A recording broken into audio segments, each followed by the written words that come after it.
chat from Deirdre. Vertex Rage mentioned NFTs in games. Ugh. Yeah. What games contain NFTs? I don't know of any large ones that do right now. There was certainly a brief fashion. NFTs are the future of gaming, and I know Peter Molyneux was working on an NFT game because, of course, he was. Peter, I love a lot of your work. Please calm down. Please. Yeah, NFTs are a weird thing, and I there was a lot of it in the No, they're art not. space as well. No, they're not. They're a scam. It's very simple. Actually, one of the things they point out in this People Make Games video is Valve was doing tradable, rare things that you can buy and own or sell before blockchain. So you actually don't need NFTs. Oh no, you don't need a blockchain. I mean, a non-fungible token doesn't have to be blockchain, but the fact that it kind of all came up with the crypto rush and everything over the last couple of years, that was it was all very scammy, a lot of it. Or certainly it brought out the scammer in a lot of people. Let's put it that way. Okay, so for those of you who quite like the idea of NFTs or blockchain, I want to point out, one, blockchain is a very interesting technology. I'm not saying blockchain isn't.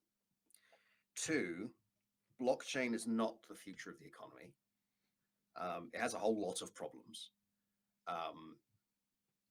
Three, just because blockchains are interesting doesn't mean NFTs are good. Because if I'm buying NFT art or memes or games or whatever, I actually don't own the art or the games. I own that token. I own a position on a blockchain, which happens to be linked to an asset, but that link can be changed. Yes, it can. I don't own that image. There's no IP that has changed hands. That is not mine. I have a position in a blockchain. A great way of putting it, I think.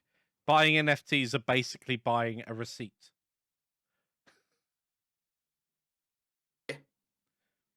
Yeah, I got approached several times. You go to a supermarket and you go to like the baker's or the butcher's stand. I haven't been to a large supermarket in a while, and they've got those little paper things with your number on it. Oh, it's your number in the queue, right? It's a bit like valuing the number in the queue. No value to me. I got approached several times. Will I produce NFT art? And I was like, no, go away. If you're interested in my specific dislike of NFTs, it's very well summarized by a video by Folding Ideas called The Line Goes Up, which is quite a long That's a great video. But really interesting and really well researched and quite funny. But he talks about a lot of the problems with cryptocurrency and NFTs. And one of them is the future that's envisioned by the pioneers of cryptocurrency, like this very libertarian utopia, is not one many of us want to live in. Like the actual stated goal, never mind that we haven't reached it, the actual stated goal may not be something you want to buy into because it has problems. So yeah, I'm not a crypto fan, and I'm certainly not an NFT fan. Not least of which because people are usually not aware of what it is they're actually buying and selling. The amount of people who've sold NFT art and then not realized, have I sold the art? Or do I own this now or not? And the answer is yes, if you're the artist, you still own it. You haven't sold the art, you've sold a position on a queue. I don't really understand why you would sell things like that.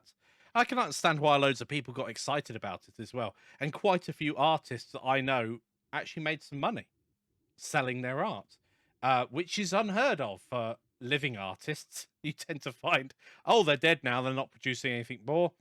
Price of your art goes up. So, I mean, yes, but it is worth noting that one of the people who bought most of those early memes and artworks as NFTs did it in his own cryptocurrency as a way of inflating the price of the cryptocurrency to get more investors. Like most of the big spenders in this space don't necessarily have any interest in the art; they have an interest in the technology.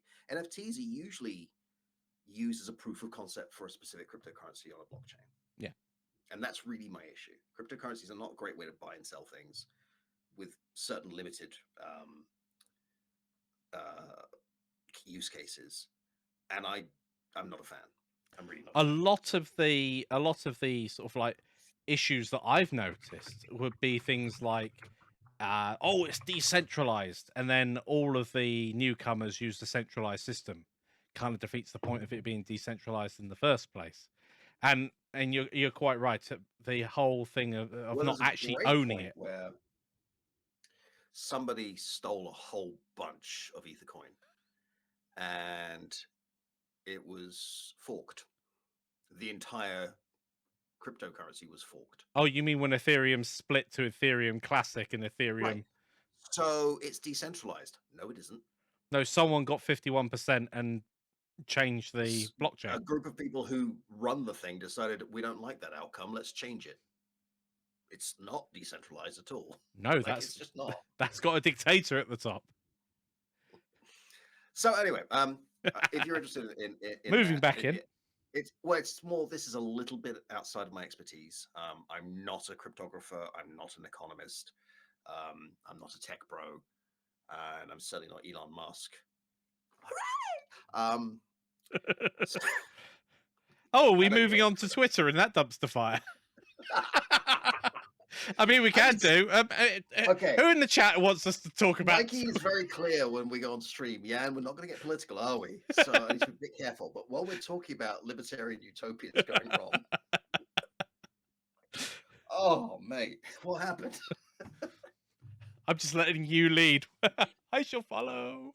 Yeah, you can tell he's unwell. Okay, so for those of you who don't know, I tend not to get very political when we're teaching or doing these streams because we have a very wide audience. It's not really what we're talking about.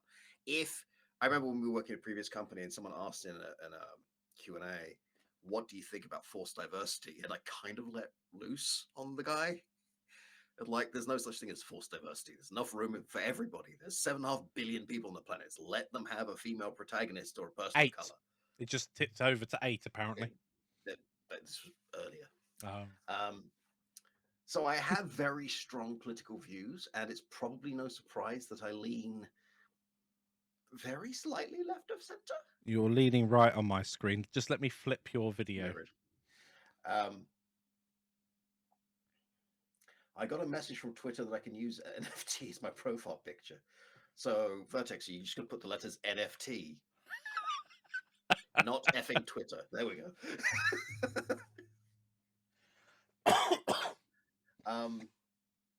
They weren't bad at dancing, and that's fair. So, yeah, if you get me going on the political ramifications of decentralized, anarchic, techno-anarchic libertarianism, we should do an after stream where we can reveal our just talk freely. Yeah, why not? Because the running joke when I was a professor is, "Hey, look, it's the pinko leftist Marxist." Like pinko leftist Marxist. Close. And I would say I'm not a Marxist. I'm a postmodernist. Those two ideas are not compatible. I'm really like ignorant to most. This is why he doesn't let me go political on the videos. Where were we? Oh yeah, no, I do recommend the video. Even if you don't agree with it, you should understand what people's objections to NFTs and cryptocurrency are. Right? It's not a bad idea to see someone actually engaging with the space and analyzing it and saying, "Here's what I found." So if you look at Folding Ideas video, the line goes up. He's also done a wonderful one a couple of weeks back. It's quite a long video, so I would recommend watching it in chapters or smaller chunks. Well, watch it all in one go and tell your boss, no, I'm legit working. I mean, it's not as long as H-Bomber Guy's video. Deus X3 is fine. Isn't that like 3.5 hours long? Yeah. Yeah. What are you doing? It was a good breakdown of it, but I think some of the points could be made in a much smaller space than 3.5 hours.